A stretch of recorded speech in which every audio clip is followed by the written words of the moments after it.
अकोला ते अकोट रोडला दिवरे फाटा या ठिकाणी सक्षम संघटनेकडून या ठिकाणी आंदोलन रस्ता रोको आंदोलन करण्यात आलेलं आपण पाहू शकता की या ठिकाणी जे आंदोलन सुरू केलेलं आहे सकाळच्या केलं कारण त्या रस्ता जो आहे अकोट ते अकोला रस्त्यावर मोठा प्रमाणात भेगा पडल्याने त्यामुळे मोठे अपघात होत आहेत। त्यामुळे रस्ते तत्काळ दुरुस्ती करावी व आंदोलनाचे मृत्यू पडलेल्या जे आहेत परिवार आहे यांच्या कुटुंबांना तातडीने मदत द्यावी व आता पण झालेल्या अपघातांची आर्थिक मदत मिळावी यासाठी या ठिकाणी यांनी जो रास्ता रोको सुरू केलेला आहे। पाहू शकता की मोठे असंख्य कार्यकर्ते या ठिकाणी आहेत आणि रास्ता रोको सुरू केलेला आहे। यासोबत इथे जे आंदोलन करते नेमकं त्याची जाणून घेऊ की नेमकं काय आहे याच्याकडून मला सांगाल की बाबा तुम्ही जे चालू केलेलं जे आता आंदोलन नेमकं कशासाठी काय मागणी तुमची काय कशासाठी हे तर तुम्हाला सर्वांनाच माहिती आहे। आपण इथेच रहिवासी अकोला जिल्ह्यात अकोट अकोला आणि जो शेगाव रस्ता आहे तो पूर्णतः भंगार झालेला आहे।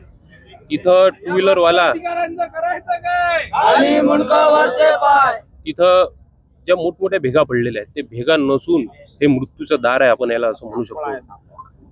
त्यानंतर इथे जितके मृत्युमुखी पडले आता मागच्या आमची सहनशीलता संपलेली आहे। मागच्या 8 ते 10 वर्षापासून आम्ही या सहन करत राहिलो। इतक्या प्रमाणात इथे ऍक्सिडेंट झालेले आहेत की त्यातले 20% फक्त पोलीस स्टेशनमध्ये रजिस्टर होतात, 80% झालेले आहेत। म्हणजे हजारो इथं ऍक्सिडेंट झालेले आहेत आणि कोणाला मृत्युमुखी तर पडले भरपूर जण, पण कोणाला परमनंट अपंगत्व आलेलं आहे। त्यामुळे आमच्या मागण्या अशा आहेत की त्यांना सर्वांना आर्थिक मदत मिळाली पाहिजे। हे जे टोलची यांनी उभारणी करत आहेत ते टोल पूर्णतः काढून फेकले पाहिजे।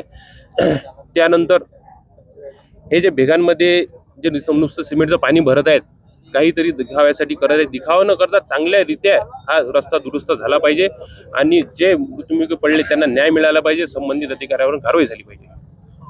तेव्हा ते आंदोलन करते यांनी सांगितलं की जे मृत्यू पडला त्याच्या परिवाराला मिळावी यासाठी आंदोलन सुरू केलं आहे की हा रस्ता जो आहे रस्ता तत्काळ दुरुस्ती करण्यात यावी या मागणीने या ठिकाणी आंदोलन सुरू केलेलं आहे।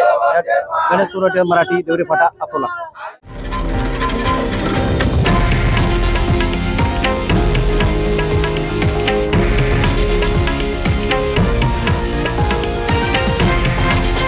हे आहे देशातील नंबर 1 न्यूज नेटवर्क आणि आपण पाहत आहात TV9 मराठी, एकमेव।